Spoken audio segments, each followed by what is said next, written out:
어느 해인가 제가 교단의 총회를 참석을 하였습니다. 교단 총회는 우리 전국에 각 노회가 있어요. 우리 지역마다 우리 교단에 속한 교회들이 있고 그 교회들을 묶어서 이제 노회를 이루고, 이 총회는 이 노회가 이제 대표들을 보내 가지고 1년에 한 번씩 2박 3일 동안 모여서 회의를 가지는 것을 총회라고 합니다. 총회는 굉장히 이제 엄숙한 자리예요. 이제 전국에서 우리 장로님들 또 목사님들 한 300분이 모여 가지고 이 전국 교회의 현안들, 우리 교단의 현안들을 의논하는, 저도 이제 몇 번 참석을 해봤는데 아침부터 저녁까지 회의해요. 계속 회의. 나중에는 회의에 드는데 하여튼 회의를 계속 합니다. 굉장히 엄숙한 자리예요. 그런데 제가 아는 목사님이 저희 노회 목사님이신데 처음 참석을 했어요. 처음. 그러니까 뭐 분위기나 뭐 이런 거 잘 모르시겠죠. 또 총회로 대표로 이제 가니까 좀 설레셨던 것 같아요. 왔는데 이 목사님이 딱 들어왔는데 이제 회의장에 딱 들어오고는 너무 당황스러워. 얼굴에 그냥 시뻘개지면서 당황스러워했어. 왜 그런가? 딱 들어왔더니 모두가 검은색 양복을 다 입고 있는데 본인만 평상복으로 입은 거야. 그러니까 이분이 이 회의 총회에 대해서 그냥 회의만 한다 그러니까 편안한 복장으로 가야 되겠다 이렇게 생각을 하신 것 같아. 그래가지고 양복을 안 입고 오시고 평상복, 뭐 그렇다고 뭐 알록달록 옷은 아닌데 편하게 입고 오셨어요. 평소에 입던 옷을. 자기만 한 300명이 모였는데 자기만 평상복을 입으니까 어딜 가나 눈에 띄는 거예요. 어딜 가나 식당에 가도 눈에 띄고 회의장에서도 눈에 띄고 하여튼 움직일 때도 눈에 띄고, 그죠? 그래서 2박 3일 동안 그냥 얼굴이 시뻘가지고 얼굴을 들지 못하고 다니셨어요. 저랑 이제 아니까 저한테 와서 자기가 하도 이제 민망하니까 목사님 좀 가르쳐 주지요. 그렇게 저한테 그러더라고요. 제가 승질이 좋지 못해요. 그래서 저도 한마디 했어요. 그럼 먼저 물어보지요. 그랬더니 좀 제가 후회했어요. 친절하게 대접해줘야 되는데 그래도 민망한 분인데 이게 너무 어울리지 않는, 이게 드레스 코드가 있다고 그러는데 보통 말을 하잖아요. 그러니까 그 자리에 맞는 옷을 입어야 되는데 그러지 못해가지고 어울리지 않는 2박 3일 동안 어울리지 않은 채로 그렇게 보냈습니다. 그 목사님이. 근데 오늘 우리가 읽은 본문에 보면요, 어울리지 않는 한 분과 어울리지 않는 한 무리의 사람들이 등장합니다. 도무지 그 상황에 어울리지 않는 한 분과 한 무리의 사람들이 등장을 해요. 그 한 분은 우리 말씀의 주인공이신 예수 그리스도, 예수님이고요. 아기 예수님이고, 한 무리는 목자들입니다. 자, 먼저 예수님이 얼마나 어울리지 않는 모습을 하고 있었는가 먼저 살펴보겠습니다. 자, 오늘 보면 12절 말씀을 보시기 바랍니다. 12절 같이 읽습니다. 시작. 너희가 가서 강보에 쌓여 구유에 뉘어 있는 아기를 보리니 이것이 너희에게 표적이니라 하더니, 자, 이 말씀은 주의 천사가 목자들에게 나타나서 전한 말씀이에요. 주의 천사는 목자들에게 너희가 강보에 쌓여 구유에 뉘어 있는 한 아기를 보게 될 것이다, 이것이 표적이다, 이렇게 말을 했습니다. 이 강보에 뉘어 있다, 이 강보라는 말을 요즘에 잘 안 쓰는 말인데, 이 강보는 갓난 아이가 태어났을 때 이 천이나 옷으로 둘둘 마른 거를 말해요. 우리 보통 아이 낳으면 그렇게 옷으로 둘둘둘 말죠. 이걸 이제 강보라고 그렇게 표현합니다. 이건 뭐 여느 아기나 마찬가지예요. 예수님도 똑같이 여느 아기처럼 그렇게 하셨어요. 문제는 그 다음이에요. 강보에 쌓여 있는 아기 예수님이 어디에 누워 있었는가? 어디에 누워 있었어요? 구유에 누워 있었어요. 이 구유란 말도 요즘에는 잘 쓰지 않는 말인데, 이 구유는 뭐냐면 이 집에서 키우는 가축들의 먹이를 넣는 통, 먹이통이에요. 쉽게 말하면 뭐 지푸라기나 뭐 이런 것들, 이런 것들, 짐승이 먹는 먹이를, 사료를 담아두는 통을 구유라고 합니다. 구유. 그러니까 이 아기 예수님이, 강보에 쌓인 아기 예수님을 어디다 두었는가? 짐승들이 먹이를 먹는 구유, 먹이통 안에 놓았다는 거예요. 여러분, 보통의 경우라면 갓난 아이를 구유에 넣는 일은 결코 없어요. 그렇게 하지 않을 겁니다. 아무리 가난한 집에서도 가난한 집에서 태어난 아이라도 구유에 그 아이를 눕히는 법은 없어요. 아기 예수님은 참으로 어울리지 않는, 그죠? 참으로 어울리지 않는 장소에 누워 있었던 거예요. 이 구유에 누웠다는 자체가 너무 안 맞는 거예요. 어린 아이에게는 맞지 않는 것이죠. 근데 주의 천사는 아기 예수님이 누구신지를, 그 정체를 목자들에게 밝혀주는데, 이 말씀에서 또 보면 이건 정말로 예수님이 구유에 누워 있다는 건 이건 정말로 이상한, 정말로 어울리지 않는 일이라는 것을 더 확인하게 됩니다. 자, 주의 천사는 아기 예수님의 정체를 이렇게 밝혀줍니다. 11절 말씀입니다. 같이 읽습니다. 시작. 오늘 다윗의 동네에 너희를 위하여 구주가 나셨으니 곧 그리스도 주시니라. 주의 천사는 아기 예수님이 구주로 오셨다, 구원자다. 그런데 다윗의 동네에서 나신 그리스도 주시니라 이렇게 말씀했어요. 여기서 이 다윗의 동네에서 나신 그리스도 주는 하나님께서 다윗에게 약속한 그의 후손 가운데 나올 영원한 왕을 가리키는 거예요. 사무엘하 7장에 보면 하나님께서 다윗과 언약을 맺으세요. 약속을 주시는데 내 왕위를 영원하게 하겠다. 이 말은 내 후손 가운데 영원한 왕, 하나님 나라의 왕이 나올 것이다. 이 예언이거든요. 그 예언의 성취로 다윗의 동네에서 그리스도와 주가 나신다.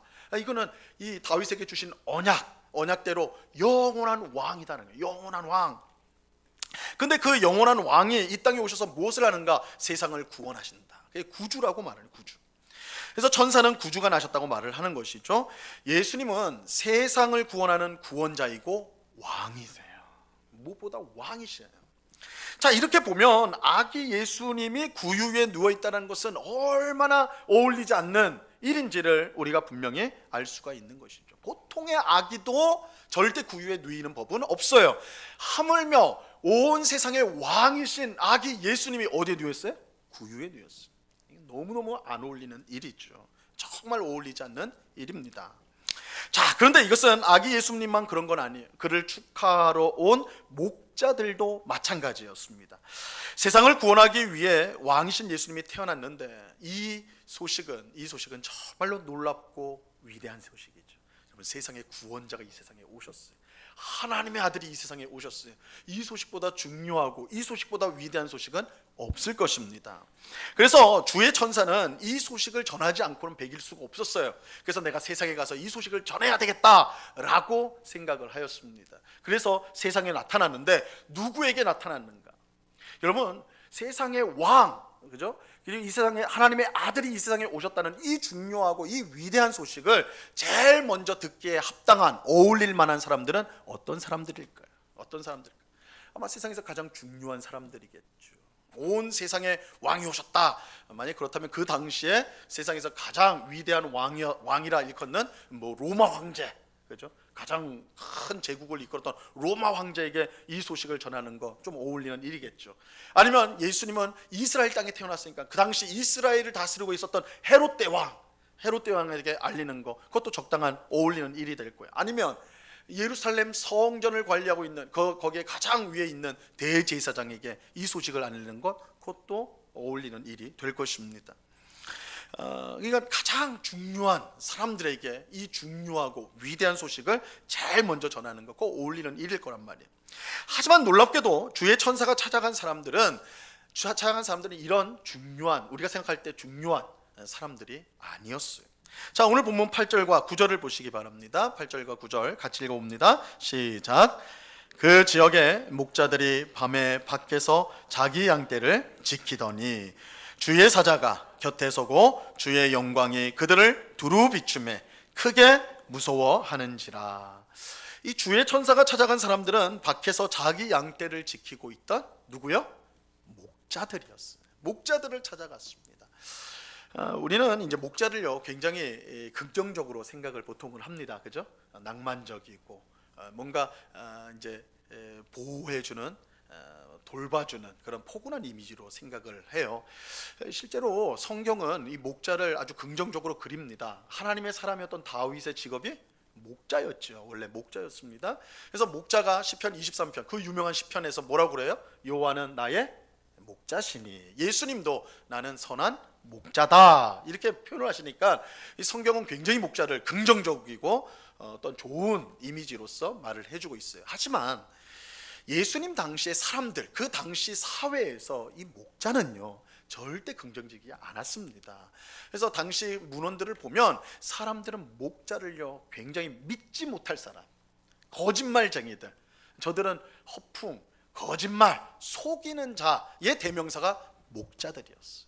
그래서 목자는 그 사회의 주류가 아니었어요. 완전히 비주류, 또 완전히 소외된 사람, 무시당하는 사람, 하찮은 사람, 그들이 목자였어요. 목자. 그러니까 오늘 본문은 사실은 우리가 그냥 목자 그렇게 하니까 좋은 이미지가 있으니까 좋은 사람들에게 천사가 나타났구나 이렇게 생각하기 쉽지만, 당시 사람들이 이 기사를 읽으면 깜짝 놀란단 말이에요. 아니, 저런 거짓말쟁이들한테, 저런 형편없는 사람한테, 저런 하찮은 사람들에게 천사가 나타났단 말이야? 이렇게 되는 거예요. 이렇게 되는 거예요. 자, 그런데 그러니까 주의 천사가 이 위대한 소식, 하나님의 아들 구원자가 오셨다는 이 소식을요, 로마 황제도 아니고 헤롯 대왕도 아니고 대제사장도 아니고 이렇게 형편없고 하찮은 사람이 목자들에게 전했다. 굉장히 어울리지 않는 일이죠. 분명히 어울리지 않는 일이에요. 그런데 그 이후에 더 안 어울리는 일들이 발생하게 됩니다. 주의 천사가 아기 예수님의 탄생을 말한 후에 곧바로 놀라운 광경이 펼쳐지게 돼요. 갑자기 수많은 천군 천사가 나타나서 하나님을 찬양하였습니다. 자, 13절과 14절 말씀 보시기 바랍니다. 이 말씀 같이 읽어봅니다. 시작.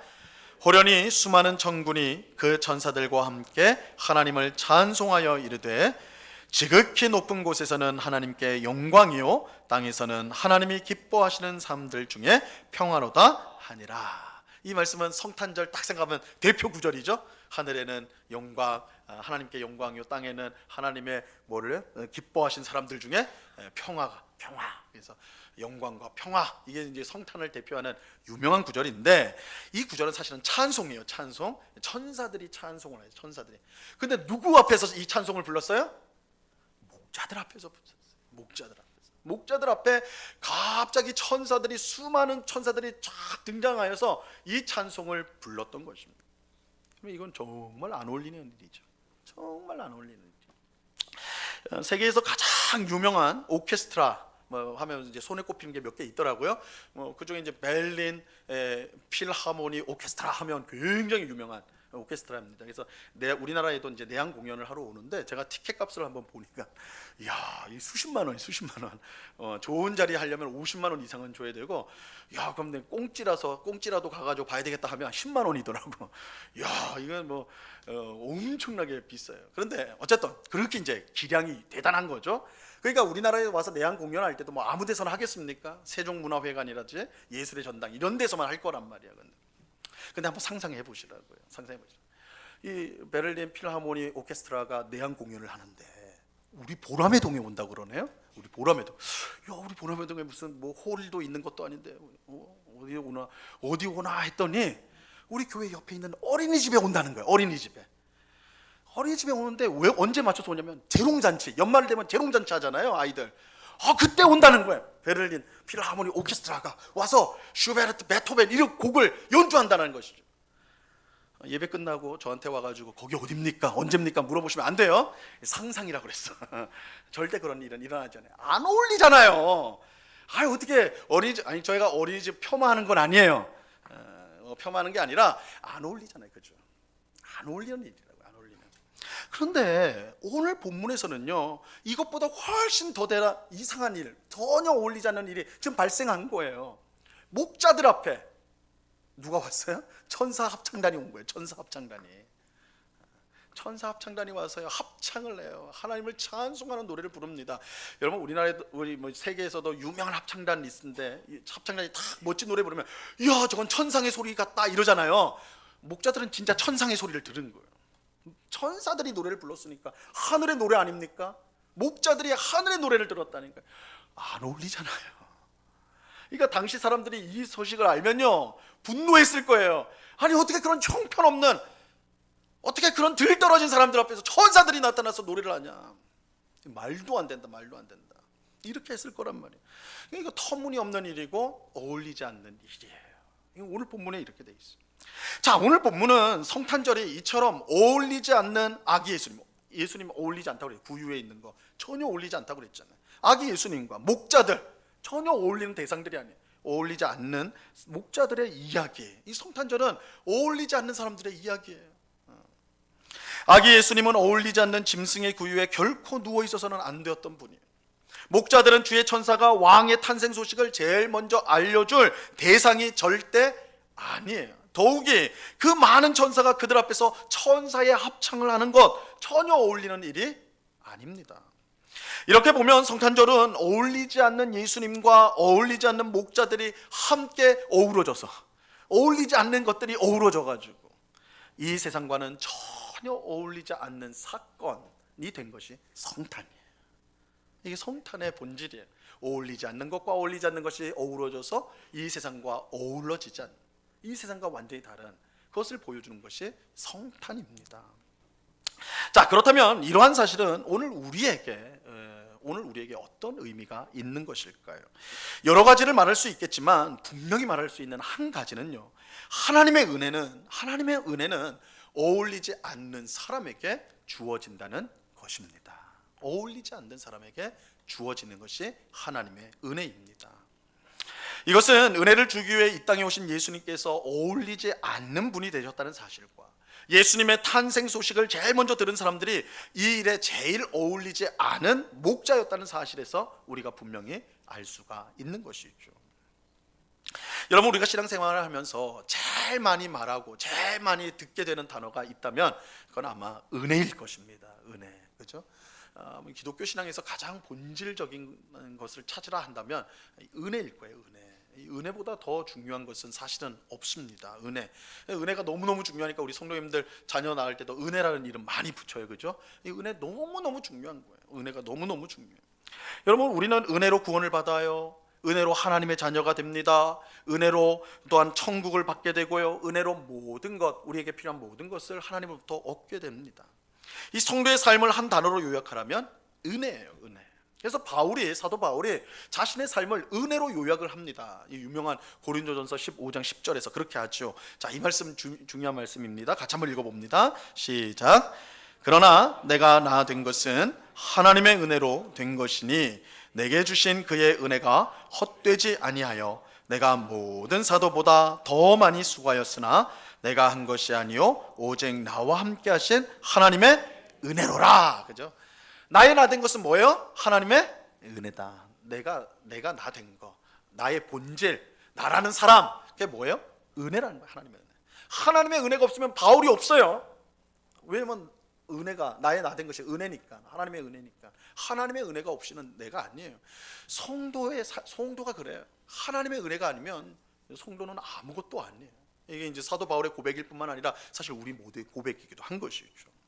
그런데 하나님의 은혜가 이처럼 중요한데 은혜가 무엇인지 제대로 이해하는 성도가 많지 않은 것도 사실이에요.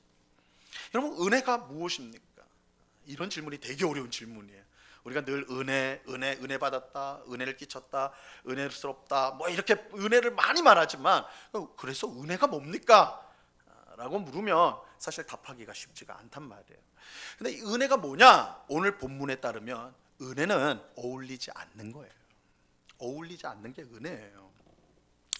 여러분, 왕이 아들을 낳았어요. 왕이 아들을 낳으면 뭐예요? 왕자죠. 왕자를 낳은 거죠. 이 왕자가 첫째 아들이에요. 그러니까 나라 대를 이을 왕이에요. 그러면 아마 그 나라에 태어난 아기 중에 가장 중요한, 가장 귀중한 아이가 될 거예요. 나라를 이끌어가야 되는 후계자니까. 자, 그런 아이기 때문에, 귀한 아이기 때문에 그 아이가 어디에 눕히겠습니까? 그 아기를 어디에 눕히겠어요? 황금으로 만든, 그죠? 또 비단으로 딱 이불로 된 그런 황금 침대에 당연히 눕힐 것입니다. 그게 어울리는 거예요. 그 아이의 귀중성에 그거를 따지면 그게 당연한 거예요. 황금 침대, 비단 이불로 그 아이를 눕히는 것이 맞을 것입니다. 그죠? 어울리는 일이에요. 이건 은혜가 아니죠. 이건 어울리는 일이에요. 근데 거지가 아들을 낳았어요. 거지가 아들을 낳으면 그 아들은 뭐예요? 거지예요. 그죠? 거지가 나오면 거지죠. 거지예요. 자, 그럼 그 거지 아들을 어디다 둘까요? 어디다 눕힐까요? 아마 이제 그래도 좀 형편이 나은 거지라면 집이 있을 텐데 아주 지저분한 방이겠죠.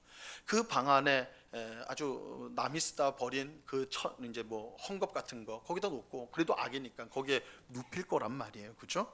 그렇게 되는 거예요. 이게 이제 거지 아들에게 어울리는 것이죠. 어울리는 거예요. 하지만 만약에 이 거지 아들을요, 황금 침대, 비단으로 된 이불 위에 눕힌다라고 한다면요, 이 일은 어울리지 않는 일일 거예요.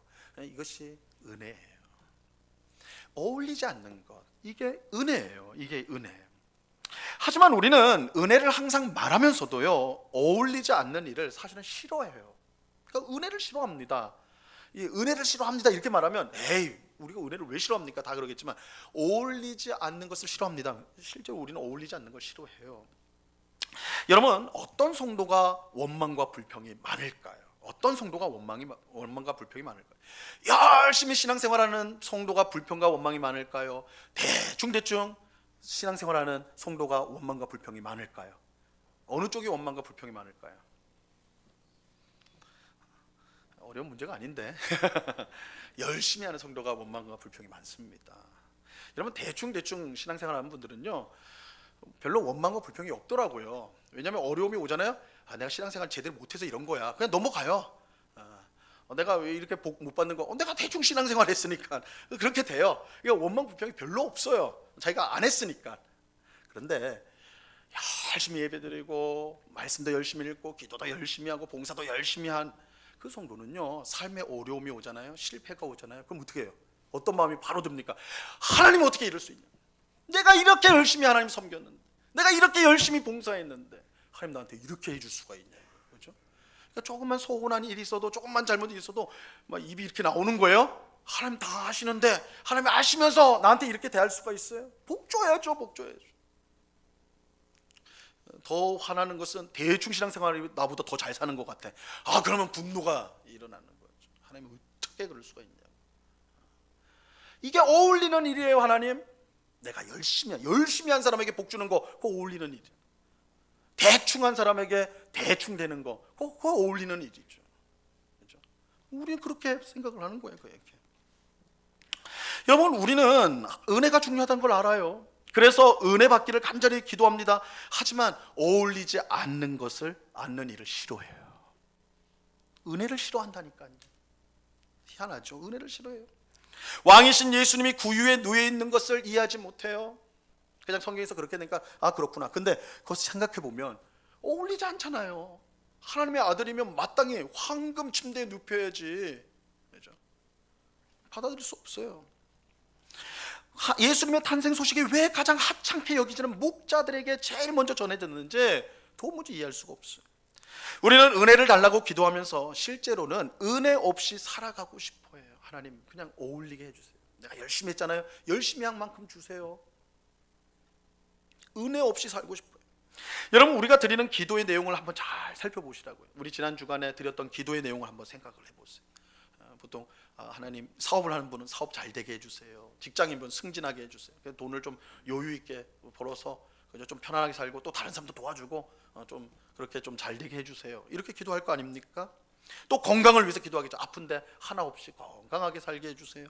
자녀의 성공을 위해서 기도하죠. 시험 잘 보게 해주세요. 그죠? 학교 잘 가게 해주세요. 좋은 배필 만나게 해주세요. 그렇게 기도하지 않습니까? 또 걱정 근심 없는 삶, 하나님 걱정할 일 없게 좀 살게 해주세요. 좀 편안하게, 마음 편안하게 살게 해주세요. 우리 기도하잖아요. 근데 이 기도가 전 잘못되다고 지금 말씀드린 건 아니에요. 근데 만약에 한번 생각해 보세요. 여러분이 드리는 이런 기도들, 우리가 드리는 이 기도들이 다 응답이 됐다고 생각을 해보세요. 다 응답이 됐어요. 그러면요, 어떻게 됩니까? 우리는 더 이상 기도할 필요가 없어져요. 기도 안 할 거예요. 그죠? 우리는 더 이상 은혜를 구할 필요가 없어요. 내가 바라는 걸 다 받았기 때문에 그래요. 우리는 더 이상 은혜를 구하지 않기 위해서 지금 은혜를 구하고 있는 거예요. 그죠? 우리는 더 이상 은혜를 구하지 않기 위해서, 은혜를 받지 않아도 될 정도로 되기 위해서 지금 은혜를 구하고 있는 거예요. 우리의 기도, 우리의 바람이 그런 것 아닙니까? 우리는 우리가 바라는 것과 이 세상이 요구하는 것에 어울리기를 바라요. 어울리지 않는 것을 우리는 실패로 여겨요. 잘못된 것으로 여깁니다. 하지만 하나님의 은혜는 우리의 생각과는 정반대로 어울리지 않는 것에 임해요. 어울리지 않는 것에 임해요. 온 세상의 왕이신 예수님은 왕궁의 황금 침대가 아닌 짐승의 먹이를 담는 통인 구유 위에 누이셨어요. 주의 천사는 사람들이 가장 하찮게 여기는 사람들에게, 목자들에게 온 세상의 왕이신 예수님의 탄생 소식을 제일 먼저 알렸어요. 하나님의 은혜는 어울리지 못하는, 세상과 어울리지 않는 것에 임해요. 우리는 이러한 사실을 예수님이 가르쳐 주신 산상수훈에 나오는 팔복, 굉장히 유명하죠. 유명한 팔복을 통해 확실히 우리가 확인할 수가 있습니다. 이 팔복은 하나님 백성이 누리는 복입니다. 세상 사람들이 누리는 복이 아니라 하나님 백성, 하나님 자녀가 누리는 복인데, 우리의 바람과 세상의 요구와 전혀 어울리지 않아요. 전혀 어울리지 않습니다. 몇 가지만 볼게요. 8가지 다 살피면 또 시간이 너무 길어지니까 3가지만 볼 텐데요. 첫 번째가 마태복음 5장 3절 말씀입니다. 이 말씀 같이 읽어봅니다. 시작. 심령이 가난한 자는 복이 있나니 천국이 그들의 것이미요. 자, 심령이 가난한 자는 복이 있대요. 가난한 게 복이래요. 여러분 중에 그렇게 생각하시는 분 있습니까? 가난이 복이야. 나는 복 받고 싶어. 가난해지고 싶어. 그런 사람이 있어요? 세상에서 가난은 복입니다 라고 말하는 사람이 있습니까? 그런 사람이 있으면 정신 나간 사람이라고 하겠죠. 가난과 복은 어울리지 않아요. 그렇죠? 어울리지 않아요. 분명히 어울리지 않아요. 그런데 이 어울리지 않는 것에 하나님의 은혜가 임해요. 그래서 어떻게 됩니까? 심령이 가난한 자가 천국을 얻게 된다고 말하고 있어요. 어울리지 않는 곳에 하나님의 은혜가 임해요. 그리고 그 은혜로 인해서 완전히 역전이 돼요. 심령이 가난한 자는, 심령이 가난하는, 여기서 가난은 파산했다는 뜻이거든요. 그러니까 내 잔고가 0이에요. 0. 아니 마이너스 파산이에요. 그런데 그 사람이 복이 있는 것은 하나님의 은혜가 임해서 천국을 소유하게 된다. 완전히 역전되는 것이죠. 어울리지 않는 것에 하나님의 은혜가 임한다는 거예요. 자, 두 번째 5장 4절, 마태복음 5장 4절 말씀인데요. 같이 읽습니다. 시작. 애통하는 자는 복이 있나니 그들이 위로를 받을 것이며. 애통과 복이 어울립니까? 애통하는 게 뭐예요? 가슴을 찢으며 울고 불고 난리하는 게 애통 아니에요? 그냥 눈물 찍 아니에요? 이게 여기서 애통이라는 건 막 사랑하는 사람을 잃고 나라를 잃고 막 이런 가슴을 찢으면서 울고 불고 하는 거예요. 그 애통이 복이냐고요. 복. 이게 어울려요? 안 어울리죠. 어떻게 그렇게 통곡을 하면서 우는 게 복이라고 말할 수 있겠습니까? 안 어울리는 겁니다. 근데 그 안 어울리는 것에 하나님의 은혜가 임해요. 그래서 어떻게 돼요? 그들이 하나님의 위로를 받게 돼요. 하나님의 은혜를, 위로를 받게 되는 거예요. 이 세상이 줄 수 없는 하나님의 위로를 받게 된다. 자, 마지막 한 가지만 더 살펴보면 5장 10절, 마태복음 5장 10절 말씀입니다. 같이 읽습니다. 시작. 의를 위하여 박해를 받는 자는 복이 있나니 천국이 그들의 것임이라. 자, 의를 위하여 박해를 받는 게 복일 수가 있습니까? 여러분, 박해, 막 누가 여러분 욕하고 때리고 괴롭히는 것이 복이냐고요? 이게 복과 어울려요? 그거 어울린다고 하면 이건 제정신이 아니죠. 이거는 복이 아니잖아요. 그렇죠? 그런데 어울리지 않는 그곳에 하나님의 은혜가 임하는 거예요. 그래서 어떻게 돼요? 핍박받는 자, 예수님을 위해 핍박받는 자가 하나님 나라를 소유하게 된다. 천국을 얻게 된다. 이렇게 말씀하고 있습니다. 하나님의 은혜는 어울리는 것에 임하지 않고 어울리지 않는 것에 임해요. 스스로를 의롭게 여기고 자기를 내세우는 사람, 당당한 사람, 나는 이 정도 대단한 사람, 이 인정받는 사람, 그런 사람에게 은혜가 임하지 않고 자기가 죄인임을 깨닫고 가슴을 치며 울며 회개하는 사람에게 하나님의 나라가 임하는 거예요. 내가 이 세상과 어울리지 않는 사람이구나. 그 사람에게 하나님의 은혜가 임해요. 내가 구제불능의 사람이라는 것을 깨닫고 어찌할 바를 모르고 그저 하나님만 바라보는 그 사람에게 하나님의 은혜가 임하게 되는 것입니다. 이런 점에서 성탄절은 어울리지 않는 사람들을 위한 하나님의 은혜가 임한 날이에요. 성탄의 의미에서 어울리지 않는 사람들을 위한 하나님의 은혜, 그 은혜가 임한 날이 성탄절이에요. 성탄. 목자들처럼 사람들에게 무시당하고 따돌림당하고 대우받지 못하며 실패했다고 낙인 찍힌 사람들에게 하나님의 은혜가 임한 날이에요. 여러분, 이건 성탄절뿐만 아니에요. 예수님이, 우리가 복음서를 보면 예수님이 찾아갔던 사람들이 다 어떤 사람들입니까? 세상과 어울리지 못한 사람들 아닙니까? 세리와 창녀들, 그죠? 죄인들, 아예 죄인들을 예수님이 찾아가죠. 죄인들, 어울리지 못하는 사람, 어울리기 싫어하는 사람, 우린 저런 사람들하고 어떻게 어울리나, 그 사람들을 찾아가서 그들에게 하나님의 은혜를 주셨어요. 하나님의 은혜는 어울리지 않는 것에 임하는 거예요. 이것이 온 세상의 왕이며 구주로 오신 예수님이 전혀 어울리지 않는 짐승의 구유에 누였던 이유예요. 예수님은 세상과 어울리지 않는 사람들인 목자들을 찾아오셨어요. 하나님이 아니면 도저히 살 수 없다고 고백하는 심령이 가난한 사람들을 찾아오셨어요. 하나님의 위로가 아니면 눈물을 멈출 수 없는 애통하는 사람들을 찾아오셨어요. 하나님 때문에 참고 인내하며 살아가는 사람들을 예수님 찾아오셨어요.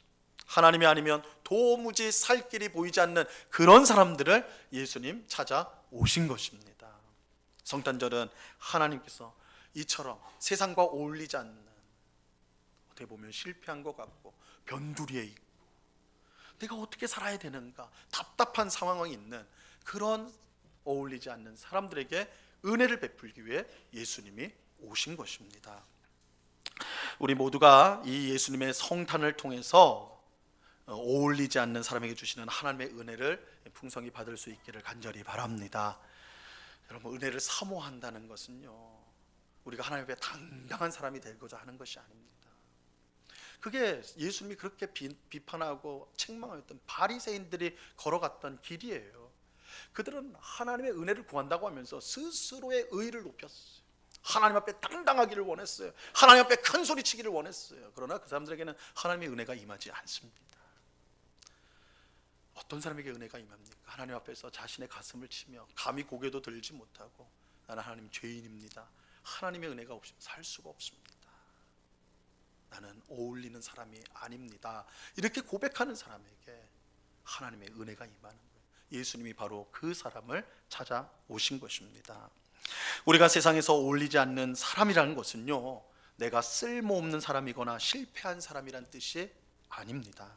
하나님의 은혜를 받을 수 있는 사람이란 뜻입니다. 예수님은 그런 우리를 찾아오셨습니다. 이 성탄을 통해 어울리지 않는 사람에게 부어주시는 하나님의 풍성한 은혜를 누리도록 예수님이 우리 가운데 오신 것입니다. 우리가 이 사실을 분명히 기억하고 내가 어울리지 않는 우리, 하나님이 아니면 살 수 없는 우리인 것을 분명히 깨닫고 그 은혜를 풍성히 받아 누리는 오늘 우리 모두가 될 수 있기를 바랍니다. 또한 이 은혜를 아직 모르고 이 땅을 살아가는 많은 사람들에게 예수님의 은혜, 어울리지 못하는 사람에게 그저 부어주시는 이 놀라운 은혜를 전하는 우리 모두가 될 수 있기를 바랍니다. 이 은혜가 성탄절 맞이하는 우리 모두에게 충만히 넘치기를 우리 주님의 이름으로 간절히 축원합니다. 기도하겠습니다. 하나님 아버지, 감사합니다. 예수님은 어울리지 않는 구유에 누이셨습니다. 온 세상의 왕이신 예수님의 탄생이 가장 어울리지 않는 목자들에게 제일 먼저 알려졌습니다. 성탄은 자격이 없고 파산당하고 그야말로 아무것도 아니고 하찮은 그런 사람들에게 은혜를 주시기 위해, 그런 사람들을 구원하기 위해 오신 예수님이 오신 날입니다. 주님, 우리는 이 세상을 살면서 하나님의 은혜를 구하기는 하지만 하나님의 은혜가 필요 없는 삶을 사는 것을 더 원하는 우리들입니다. 내가 더 많은 것을 움켜쥐고 다른 사람들보다 높아지고 힘을 얻고 권세를 얻고 명예를 얻어서 높아지기를 바라는 우리의 모습입니다. 그러나 그런 사람에게 하나님의 은혜는 임하지 않습니다. 오늘 성탄의 참 의미를 우리가 잘 깨닫게 하여 주셔서 가난하고 비참하고 자격 없는 우리에게 구원과 은혜를 베풀기 위해 오셨다는 사실을 꼭 기억하는 이 성탄의 참 의미를 기억함으로 주님이 주시는 구원과 은혜와 복과 기쁨을 풍성히 받아 누리는 주의 백성들이 다 될 수 있도록 주장하여 주시옵소서. 감사하며 예수 그리스도 이름으로 기도드리옵나이다. 아멘.